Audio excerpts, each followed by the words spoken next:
time has come to witness a man of extraordinary skills, the cardiologist with a heart, removing the dark with his skilled hands, bringing about a ray of hope in each one's life he touches. So connoisseurs, put your hands together for the chief guest of today's event, Dr. B.M. Hegde. For the thousands of patients over the years, he embodies hope. He is to them the doctor with magical hands on the pulse of the common man. Talking their language, identifying with their woes, relating to their despair, he heals them, combining his wealth of specialized knowledge in cardiology along with Ayurveda and Yoga. Often abbreviated as B.M. Hegde, Dr. Bele Monappa Hegde is admired not only for his skills in the medical field, but also for his humane approach and his insistence of minimum use of medicines and his stress on holistic medicine.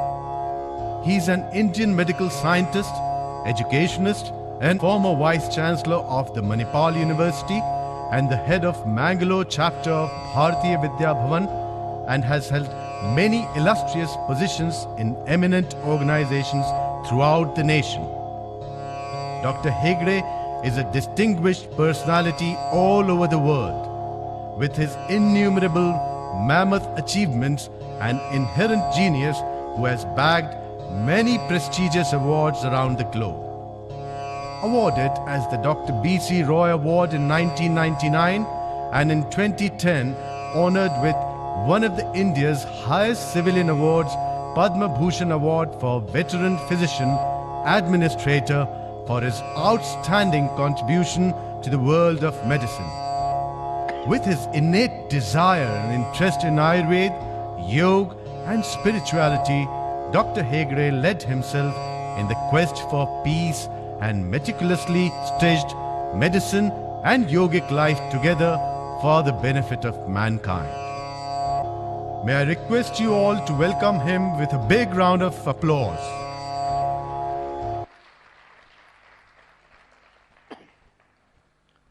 Invoking the blessings of the Jyotirlinga Mahakaleshwar and the blessings of the two gurus sitting here, I now salute my brothers and sisters from all over the world, including the great masters in the front rows, and all of us.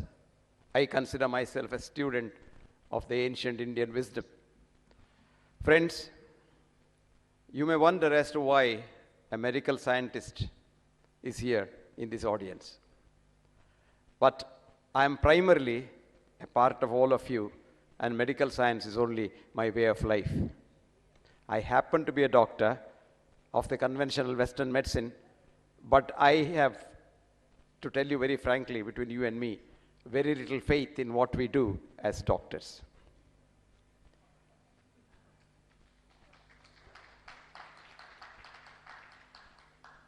The father of modern medicine did warn us correctly.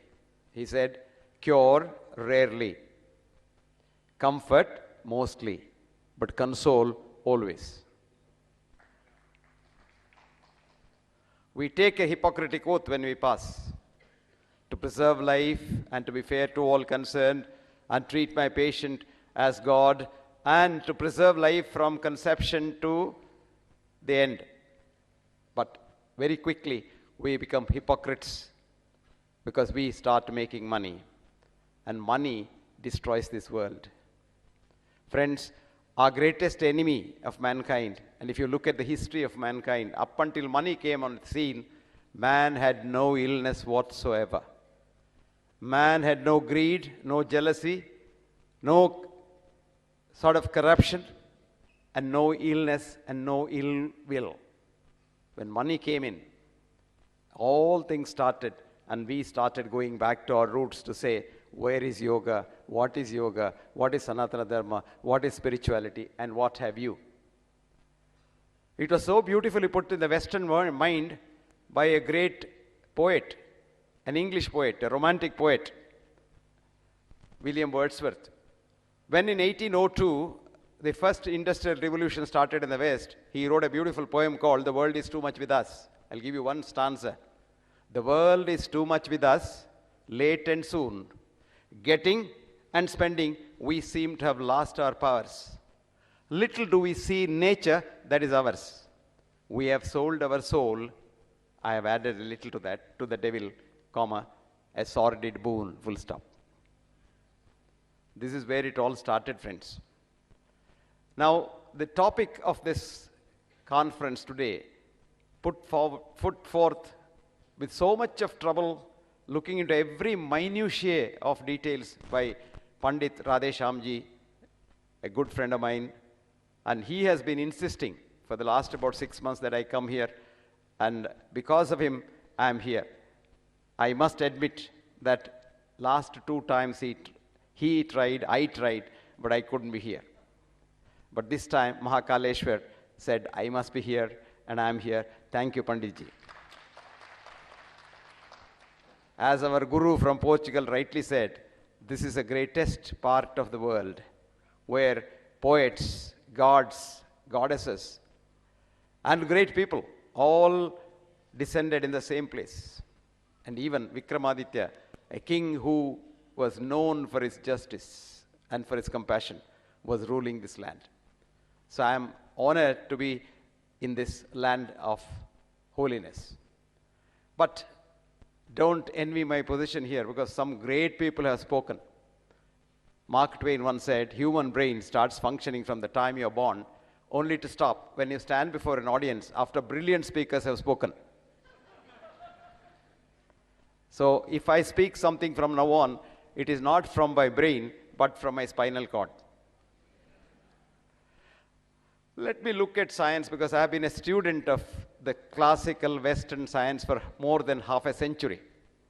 But ever since the first day in my science class, I have been wondering what this science is all about.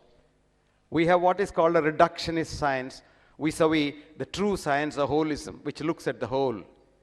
For the younger generation here, let me tell you the difference between those two jargons. You all know what chocolate is, and you all know how chocolate tastes. But we, reductionist scientists, try to find out what chocolate is made up of: cocoa, sugar, and milk. And we study milk in great detail and describe chocolate as milk. Look at medical science. I take a specimen of the liver, stain it, which means I kill the cells, and look under the microscope the tombstone of a liver cell and say, this liver cell is cancer. I don't know how we say that, because it's only a tombstone. You're not seeing the cell functioning. But one of the greatest biologists who got the Nobel Prize and wrote a book called Introduction to Submolecular Biology, Albert Szent-Györgyi, said, I don't know what cancer is, because a cancer cell works exactly like a normal cell. And I don't know how people can try to kill a cancer without killing the normal cell. And that's exactly what I've been saying for the last 40 years. And I've been getting brickbats, and almost, people wanted to kill me. I almost lost my job for writing the truth. But today, I'm so happy that the American Cancer Institute invites me for a conference of contrarian view on cancer, because they said, most of what you say is true, because 75% of what we call cancer are not cancers, and we probably are killing more people than we save. Let me incidentally tell you, in 5 countries at different times in the last 50 years, doctors went on strike where there were no private doctors. Bogota in Colombia, Saskatchewan in Canada, Los Angeles County some years ago, Dublin about a decade ago, and Israel recently. And to cut the long story short, every time doctors went on strike from 3 months to 6 months, death rate fell down precipitously and disability almost disappeared. Only to come back and level again when the doctors came back to work. And in fact, in Israel recently, the government was forced to pay extra pay to the doctors to come back to work, and the bribing was done by the morticians because their coffins were not sold at all. Ayurveda, the ancient Indian wisdom for all kinds, the Sanatana, no age, it's not no beginning, no end. This Sanatana wisdom also proclaimed that in the future, if you doctors go after money, you will do wrong things. Vaidhyarajo namastubhyam. I salute you. Yamaraja Sahodara, you are the brother of Yamaraja. But that's a compliment, because Yama follows Niyama. In yoga is a Niyama. Yama treats everyone equally. Whether you are a dog or a king, he kills you identically. Whereas man treats the dog in a big way and the king in a big way and the dog in a very small way and look down upon it. No, Yama doesn't do that. So it's a compliment. But the second line is not a compliment. Yamastu harati pranan. Yama only takes life. Vaidhyo pranan dananicha. You take life and money both. And today's world, if in the Western world of what is called advanced science, if you fall ill, your whole life is destroyed. You're finished. All that you earned, all your life to spoil your health is taken away by the hospitals to so-called re-give you your health, which they never will be able to give it. Because we have built around ourselves a system called health scare system. My friend Alex a little while ago said, India is the capital and would be the capital of diabetes in the next 50 years. Right, Hanks? Yes. This is one of the biggest myths that we have been trying to sell to the world. Thanks to a handful of so-called diabetologists being funded by the drug companies. And the truth is that India, in the next 50 years, will be an ideal place for diabetics because the diabetic mortality will be about 80% in the West, where it will be just 30% in India. Today, the West is aping the South Indian rice diet for diabetics. What we are doing is, we are asking even rice eaters to eat wheat when you have diabetes because wheat has gluten, which directly destroys your pancreatic islet cells. And if you are a diabetic once, and if you eat wheat, you will be a diabetic permanently. And so I get a permanent patient to make money. Did you get this? Now, I'll tell you how we produce diabetes in India. Most of you sitting here must have heard of a tablet called statin to lower your so-called cholesterol. I don't know what cholesterol is. 10% of people who start taking statins become diabetics within 6 months to 12 months. Which means, as far as my statistics at the moment tells me, 11 million people are on statins in India, which means 1.1 million diabetics we are producing every year. That will add to the so-called diabetic, what is called the epidemiology. I have written an article, and it was also an editorial in the Lancet, the leading medical journal. I said, epidemiologists cause epidemics. Supposing there are 2 cases of malaria in Ujjain, the paper will write, there's a malaria epidemic in Ujjain. If you read that, you get so frightened that your immune system gets completely suppressed and malaria will catch you. So I have been struggling to tell the so-called health authorities all over the world, do not frighten the people because fear is the key. Fear is the key that kills you, and the fear is put in by us. And ultimately what matters is our immune system. When Morarji Desai was drinking his own urine, the whole world was laughing at him. Whole world was laughing at him. Today, auto-urine therapy is scientifically proved to be a very powerful immune booster. We have hailed the germ theory. Actually, germs are not our enemies. Germs are our friends. Germs are us. In our body, in every human chromosome, while there are 23 to 25,000 genes which belong to us, our parents and our grandparents and our ancestors, 2.5 trillion genes belong to germs of all kinds in the world. If you look at nature, that's what Wordsworth wrote, little do we see in nature that is ours. You see a little kid, if you have a kid at home, when it starts crawling, it goes to the corner, picks up the dust and puts it in the mouth. This is vaccination of the best variety.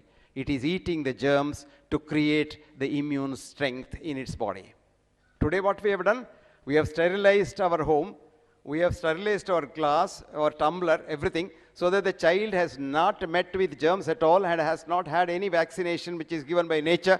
And even if that child goes out, like an American child coming to India for the first time and drinking from an Indian tumbler, the child will get severe gastroenteritis.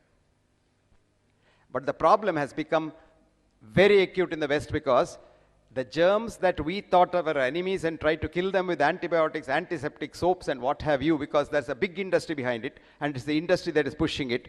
And what has happened is their immune system is so low that when they get admitted to the intensive care units of the hospitals, which today have become a route to go to heaven, and that's where patients are killed. Irrespective of what you go there initially with, you get what is called a nosocomial infection. That's the infection which is acquired in the hospital, which invariably kills you. Time was when in the 18th century, Alex will remember, in Britain when hospitals started, any patient who went to the hospital went to heaven. That's why it's called hospitalism. And the person who brought it down was Florence Nightingale. She was not a doctor, she was not even a nurse, because she was just a woman who looked after the sick with all her compassion. And mortality in the Crimean War, which was 100% of wounded soldiers, came down to 40% in 6 months after Nightingale came in there. What did she do? She called herself the general of buckets, soaps, and bread and bandage.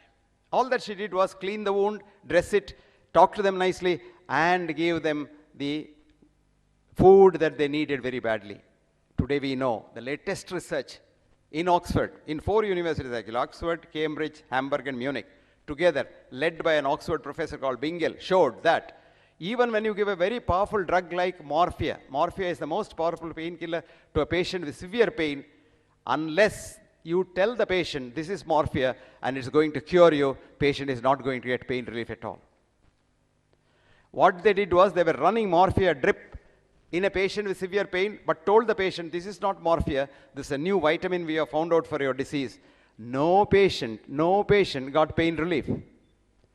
On the contrary, the same patient, crossover, they were just running saline drip and told the patient, this is morphia, and everybody got pain relief. This is reductionist science, my dear friends. But these scientists did something more. They said, why does it happen? So they did what's called fMRI, functional MRI, which studies your brain at the same time. We showed that when the patient believed that this doctor is doing good to me, he is giving me morphia, even if it is saline, the brain produces painkillers from the forebrain and the pain completely disappears. Now this is latest scientific research. Now come back to yoga. You sit down and meditate and get into that state of mind where your mind produces opioids in the brain. There is this girl who should have got the Nobel Prize but was snatched away by her boss because boss took the credit and she fought it, and her name is Candace Pert. And Candace was the girl who showed for the first time that not only the brain but every cell has a mind, and that's called the opiate receptors outside. And Candace has written a book after she was thrown out of the palace. You know, in science we call it the NIH, the palace. They're all kings sit there. And then she was thrown out and she wrote a beautiful book for all of you, Molecules of Emotion, where she says, time has come for us not to reach to a tablet when you get a headache, but to sit in one corner and meditate. And when you become tranquil, your headache disappears because your head produces enough morphia. What a beautiful thought. Friends, you thought science came from the West. You will be surprised. There were thinking scientists also in the West. And the thinking scientist, one of the great thinking scientists, Charles Sherrington, in 1899, who was a professor of medicine and got his Nobel Prize. And he wrote, I quote, positive sciences do not answer the question why. They can at best answer the question how or how much. Ratio re is therefore not raised in why. He said, as a physiologist, I can say, how does the muscle contract? But I'll never be able to say, why does the muscle contract? And he said, for knowing that, you must go into teleology. And teleology, in other words, is what is called spirituality. What is spirituality, Alex? Spirit, not spirits that is sold in the wine shop. Spirit is spirus, breath. So our ancestors who were cave dwellers, their science was, they observed, that's called observational science. And today, observational science has come to the fore from the reductionist laboratory science. What does the observation science say? They saw animals which die, they don't breathe. The animals which are alive, they breathe. They thought, and they correctly surmise that breath is God who comes into you when you're born and leaves you when you're dead. And that's where spirit started spirituality. But friends, the real meaning of spirituality is sharing and caring. This is the essence of all spirituality in this world. Today we have changed the definition of health, and this is accepted by the IOM. In February 28th to 2010, we have been able to get the IOM, Institute of Medicine in America, the highest body which audits medicine, to accept the definition of health as enthusiasm to work. You get up in the morning and say, do I want to work? And if the answer is yes, you are healthy. Number two, enthusiasm to be compassionate. If you are compassionate, you are a spiritual being and you think and know that I has no meaning, but we has meaning. Me and Desai Sahib, Yogaraj Desai Sahib are the same because the consciousness is universal and we are part of the universal consciousness, individual consciousness. If I hurt him and if I think of hurting him, my own body gets hurt. What we did not know till today, what we call in a dignified language autoimmune disease, where your own body cells kill your own body cells. Today we know it is because me, you concept. We all have this concept. It's mine. I am this. So and so is Radhe Shyam is different. No, Radhe Shyam is me. And Radhe Shyam cells love my cells as much as I love my cells. And if I hate Radhe Shyam, it hurts not Radhe Shyam, but myself, because Radhe Shyam cells still don't know that I hate him. But my cells know I am hating him. Did you get this message? Now you think Western science has taught us science? No. The three physicists from Oxford, Oxbridge, let us say, Cambridge, Oxford, they came here to study yoga in the early part of the 20th century. Babington, Charles Leadbeater, and Annie Besant. All the three were teaching physics. And they came here, went to the Himalayas, and became yogis and yogic siddhis. And Annie Besant writes, I quote, when we sit in samadhi, I get the third eye, like the eyepiece of a microscope. And I am able to visualize the atomic structure of 9 elements from hydrogen to helium. And she wrote a book in 1920 called Occult Chemistry. People laughed at her. Of course, she stayed back, she started the Congress party, and unfortunately that's the misery for India. But that's a different story. Coming back to the old story of Annie Besant, today we know the old idea of Einstein, Niels Bohr, Paul Dirac, of an atomic thing, electron running around the nucleus and jumping up and down is all, I should use this unparliamentary word, bullshit. You don't know what is inside the atom because atom doesn't have anything. It's not there in quantum physics. It is there now, it is not there now. And now they rejuvenated the 1920 book of occult chemistry by the greatest scientists, Nobel laureates, into a thick book. I still have the original 1920 copy, which is just thin, produced by the Oxford University Press in Madras. But today, you have occult chemistry this thick. That's all the difference. They add on to that. And in medicine, what we do is, we have added on things to nothing, and we have come to believe now that there is a pill for every ill.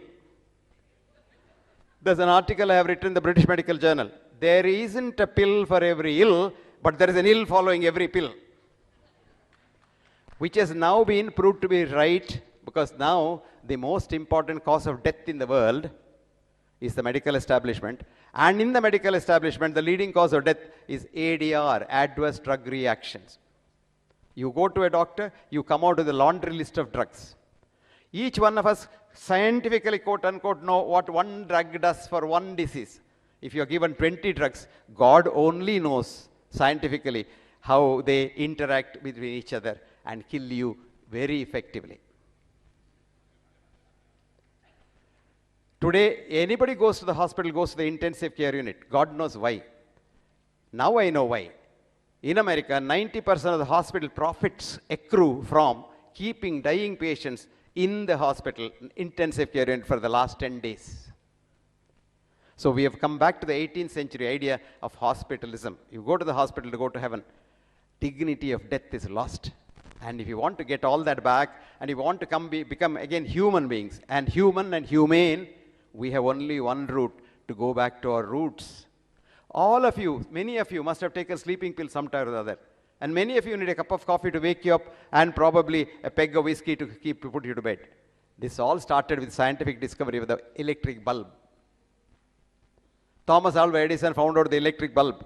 Up until then, mankind used to sleep when sun goes down, and to wake up much before the sun comes up in the Brahmi Muhurtam, because your circadian rhythm is tied onto the sun. Now tell me, in large cities like New York, Bombay, Delhi, where is the night? There's no night at all. So you must get sleeplessness. So friends, we must go back to our roots, and the only route is go through the route of Indian Sanatana Dharma. India had a great epic, like Iliad's, Homer, etc. Done, time done. 1 minute more, oh, that's good. I thought I was done. 1 minute, you can do wonders. I have 60 minutes. I will sum up all that I have been saying so far. 45 seconds left. De Valera said, if you want to sell a point to an audience, tell them first what you're going to tell them. Then tell them what you told them. Now, in the next 30 seconds, I'll tell you what I have told you, and that is essence of Mahabharata. 2 words, Dharma Kshetre, Kurukshetre. Split it. Dharma plus Kshetra, Kuru plus Kshetra. Rewrite it. Kshetre, Kshetre, Dharmam Kuruhu. In every walk of life, do your duty, and that is to love humanity. Thank you very much.